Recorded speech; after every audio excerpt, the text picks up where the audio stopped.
Hey everyone, if you have been dealing with negative intrusive thoughts on a regular basis that are making you feel anxious, scared, stressed, something of that nature, and you feel like you don't know how to diminish the amount of intrusive thoughts you're experiencing, then this is going to be a very valuable session for you. So my name is Ty Hicks, if you don't know who I am, founder of mentalhealthcoaching.com and the SSS conditioning method. I used to be suicidal, figured out how to retrain my brain after therapy and medications did not really work great for me, as well as hospitalization. And I put these pieces of content out here for you guys because no one deserves to live with anxiety or depression, and you can live a life without them. You just have to learn the skills necessary to do so. So today we're talking about intrusive thoughts. I've talked about this subject quite a bit because there's a lot of incorrect assumptions about what causes intrusive thoughts. I have another a lesson that we put out about the source of intrusive thoughts, how to really eliminate them once and for all. So you may find it valuable to review that one after you do this one. But today's content was provoked because I had a session with a client recently, and she has been having these really constant intrusive anxious thoughts for a long time before she met me, for several years, most of her life, I think, about at least very badly for the past 3 to 4 years, and then fairly substantially for the last decade, more or less. And so she's just in her early 20s. And so the challenge was that the intrusive thoughts kept popping up over and over and over. And so it got me thinking in my head about all the different ways that people tend to respond to intrusive thoughts, and how some of those ways that you can respond to it are helpful and some of them are not helpful. And I thought, you know what, maybe I can make a little framework where everybody can figure out what their habits are of responding to the intrusive thoughts, and then they can build better habits that will help them reduce them over time. And so that's where I came up with this list of 7. So these are the 7 ways that I believe that you can respond to an intrusive thought. And I want to kind of go through each one of them with you. And I went through these with her live in the session, and we were trying to figure out what the impact of each one of these habits was, whether it was positive or negative. And anyway, here we go. So the first one, and this is the one that I figured that she was doing, is you can be scared of your intrusive thought. You can be frightened about it, you can be scared of it, and you can essentially just wish that it wasn't coming up in the first place. So she kept using this phrase of like, why can't I stop worrying about getting dizzy, was her big one, is physical symptoms and sensations she's worried about.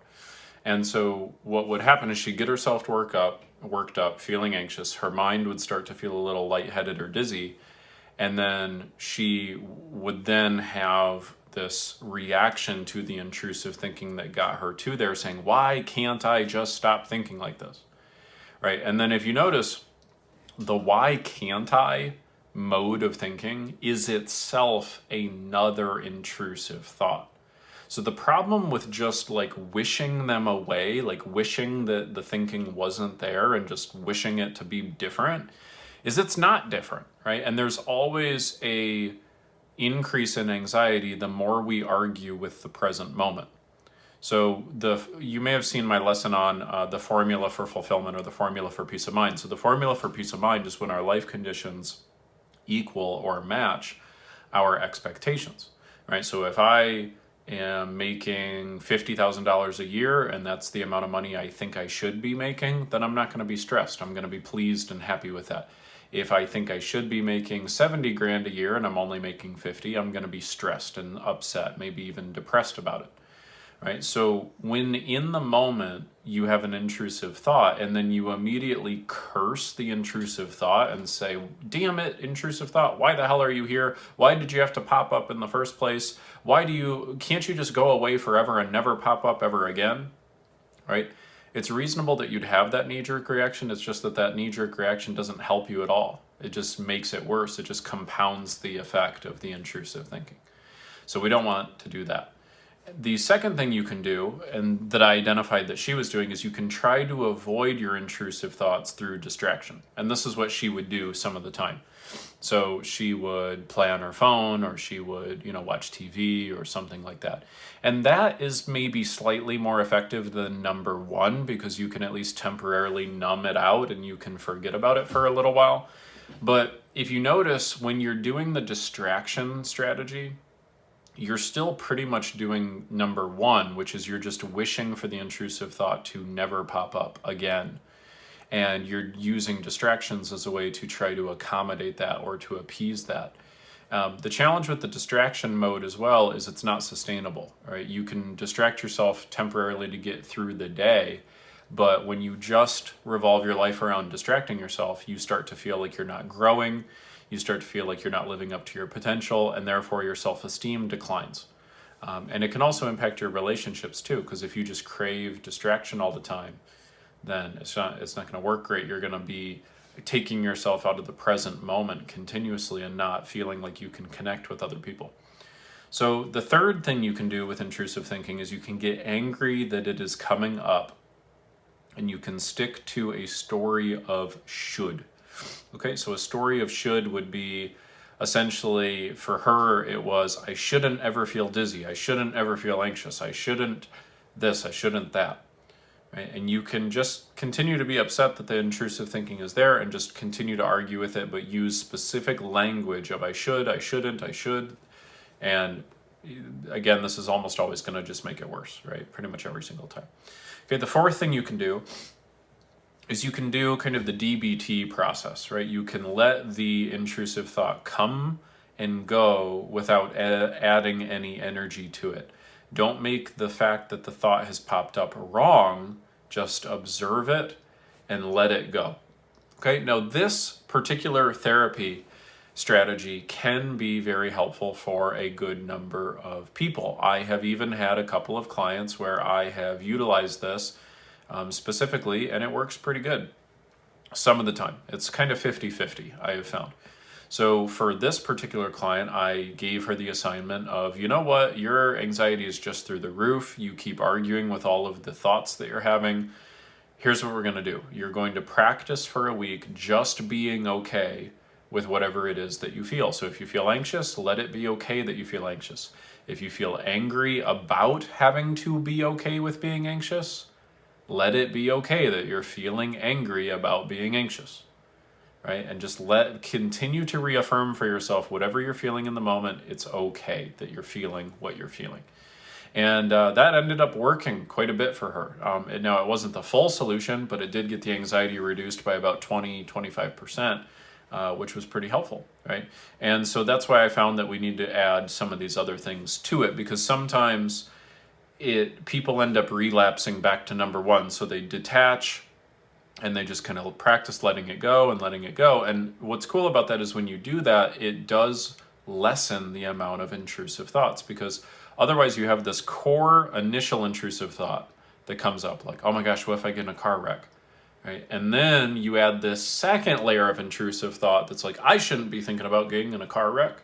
And then you add a third and a fourth and a fifth layer of why the hell am I in my head so much? Right? And that's what ends up making you feel so overwhelmed. So if you do the whole, okay, I just had a thought about having a car wreck, that's okay. It's okay that my mind popped up that fear and that thought. Then that is helpful, because we at least get rid of all of the arguing with the negative thinking, but we're still left with the core negative thinking almost always that needs to get dealt with. So number 5 thing you can do is you can use a scrambling process. Okay, scrambling is a process that originally comes from NLP. It's probably one of the most valuable things from NLP, but essentially it's the idea where let's say you have this thought pop up of, oh my gosh, what if I get in a car wreck? And you say it to yourself through internal dialogue, and you say it at a high volume, and you repeat it many times, and you do it in kind of a shrill voice, like, oh my gosh, what if I get in a car wreck? Scrambling is where you adjust the qualities of the internal dialogue. So one of my favorite ones to do with my clients is take whatever the internal dialogue is and make it sound like the person, like you just inhaled a bunch of helium, so it's a very squeaky voice. You can also make it distorted and scrambly, right? So it's kind of like fuzzy and difficult to hear. You can lower the volume. You can make it go backwards. You can fast forward it.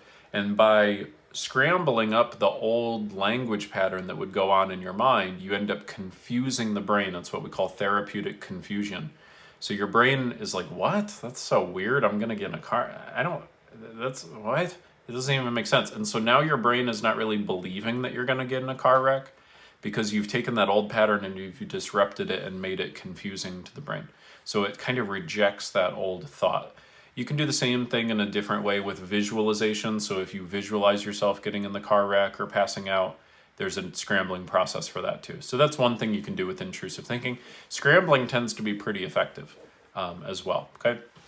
6, you can challenge the truth of the intrusive thinking. So this is a strategy I've found works quite well for people. The key phrase is that really true? Yes or no, right? And the yes or no part is really important. So the thing is, whenever you have a thought pop up, like, oh my gosh, I'm getting a car wreck, I'm gonna get in a car wreck, you wanna ask yourself, wait a minute, is that really true, right? And challenge yourself to either say yes or to say no. And you're going to find that 99 times out of 100, the answer is no. And if your mind still wants to be a pain in the ass and go, well, yeah, it is true, I think I am going to be in a car wreck, then what you want to ask next is, can I absolutely know for sure that that thought is true, that I am going to get in a car wreck? Do I have 100% of the information necessary to know with absolute certainty that I'm going to get in a car wreck? Right? And then that's going to take pretty much every single example to a no. And so by challenging the thought, you don't immediately buy into it. You are able to separate between, oh, my mind is having a thought, and I don't need to identify with that thought. I don't need to cling on to that thought. I don't need to accept it as truth. I can just take that thought as its own thing, challenge whether it's true. Oh, no, it's not true at all. Great, I eject it. Right? And that can be very powerful. Okay. And then the 7th one is replace an intrusive thought with conditioning a new incantation. Right. So, and ideally, what I do with my clients is I have them do a combination of these things, depending on what they respond well to. So, if they have a negative thought pop up, what I'll typically do is I'll have them scramble it. I'll have them question the validity of it, and then I'll have them replace it. Right? And so a replacement of that would be like, no, I'm gonna have a fun, comfortable car ride to work, right? Something like that. So now what they're doing is they are taking the mind's ability to create belief through language, and we're using it to your advantage. So instead of telling yourself something that's not true, that's gonna make you feel like you're in danger, let's tell yourself something that is true, that's gonna make you feel certain and comfortable, and repeat that on a regular basis. That's called an incantation strategy. I'm going to go ahead and add an 8th one here too, all right, to deal with intrusive thoughts. To really deal with intrusive thoughts, you really need to do a values clarification. That's the only way you get rid of intrusive thoughts. So the way you get rid of, the way you do a values clarification, just to kind of give you a basic idea of it, this won't be the full thing, but like, for example, if somebody is trying to feel safe, right? If that's their number one feeling that they are craving feeling, they're going to have intrusive thoughts for as long as that's their number one value. Because if that's their top thing, that's the top emotional target that they're after in their life, then their mind is going to go to, oh, well, where can I escape from this room? And that guy's looking at me weird that's walking across the street. Does he want to hurt me? And right, because your mind will, some values, some emotions that you're targeting are going to populate intrusive thoughts. That's the simplest way I could explain it, right? And if you try to value things like safety, comfort, certainty, you're going to have intrusive thoughts. If you value something like perfection, right? You need to feel perfect. You're obviously going to have intrusive thoughts about what you think your flaws are. If your value is pleasing other people, you're going to have intrusive thoughts about what you think they're thinking of you and whether they're upset with you or not. If your number one value is, what would be another example? Achievement, right? And being good enough, then your mind is going to populate itself with lots of intrusive thoughts about, I got to do this, and I got to do that, and I got to take care of this, and I got to do all these 12 things, right? As opposed to if your number one value was like love, right? If your number one value was love, then it might be a lot easier for you to feel in the moment, because you can just be loving to yourself and loving to other people moment by moment. And it's a little easier to do that. So another word for values would be priorities, changing your priorities. If you have a high priority level of certainty or feeling good enough or perfection or people's approval, and you value those things highly, you're going to have lots of intrusive thoughts, right? So think of whatever you value like as being the target on a bullseye, So you're aiming for that target, and then you throw like 100 darts, and the darts are the thoughts. So the darts are going to cluster around what your target is. So if you create a very different target, like, okay, I don't want to feel safe. What I do want to feel is I want to just simply feel passionate, right? Then some values, some targets will create much less intrusive thoughts. And you have to change what you are prioritizing and what you value. That's a key thing. Okay. Yeah, I think those are pretty much the big ones. I'll go ahead and add in, there's one other one that comes to my mind too, which is you can adjust or remove your rules. Okay, rules are shoulds, right? So like, you should this, I should that, I should be making more money, you should be nicer to me, you should talk to me like this, you should text me this often, stuff like that, right? So the more rules you have, the more shoulds you have, the more intrusive thoughts you're gonna have. And so you can either reduce those or modify those and make it so that they pop up less often, and that will help you. So those are pretty much the 9 ways I can think of. I wish I could round it out to a nice solid 10, but I think it's going to be 9 for today.